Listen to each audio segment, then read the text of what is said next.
Welcome to Microsoft Flight Simulator in VR. We're playing on an Oculus Quest 2 through virtual reality desktop with a HOTAS setup. That's a stick and a throttle, in this case the Thrustmaster T16000M. In this video we're going to be doing the first Airliner training mission, which is A320 Takeoff. Learn how to lift off in an airliner.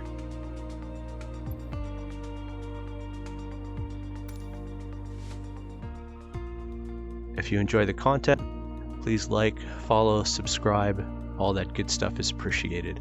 I'm not a pilot, so it's going to be a lot of questions with the Airliner, I'm sure. A lot of buttons. I assume I'm going to be using my mouse, unlike the Cessna, which we could fly basically with the HOTAS. It seems like that's probably not going to be the case with an Airliner. Ready to fly. Perfect weather for a flight out of Nice, Côte d'Azur, don't you think? We're on runway 22 left, and we're cleared for takeoff. Taking off in an A320 obviously requires more speed and a longer runway than a single-engine prop plane. Yeah, I would think so. But luckily, we have some extra tools at our disposal to make the job a little easier once we're airborne. For starters, the autothrust manages engine power to maintain a target airspeed. Autopilot will keep us on track with navigation, and the fly-by-wire system lets us maintain a consistent attitude without needing to make constant adjustments. When I give the word, you're going to execute a straight-out takeoff. After you complete the initial climb, I'll take the controls. But first, check the MCDU for our reference speeds.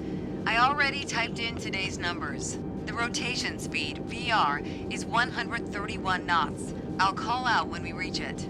Then, once we hit VR, you just need to begin a gentle rotation by pulling back on the side stick. Don't exceed 10 degrees until you've lifted off. Next, let's review the thrust levers. We need to be aware of 3 different detents. CL, the thrust setting we will be in for most of the flight. TOGA, to take off at full power on short runways or when performing a go-around. And for today, FLX MCT for a reduced thrust takeoff. We reduce thrust at takeoff to preserve our engine life and save fuel. Now let's monitor the engine parameters. As you can see on the engine warning and system display, I applied the parking brakes earlier.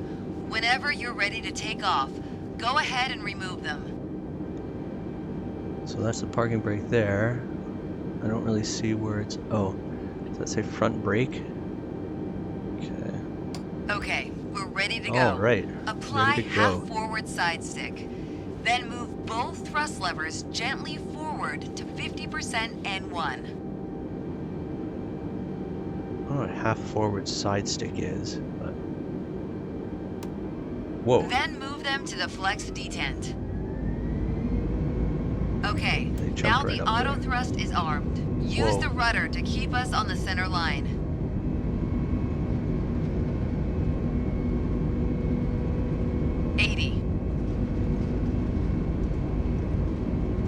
We're waiting for 131, I think, is the... Rotate.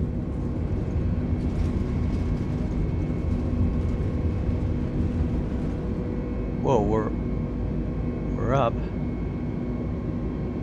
Well, that was smooth. Climb, gear up.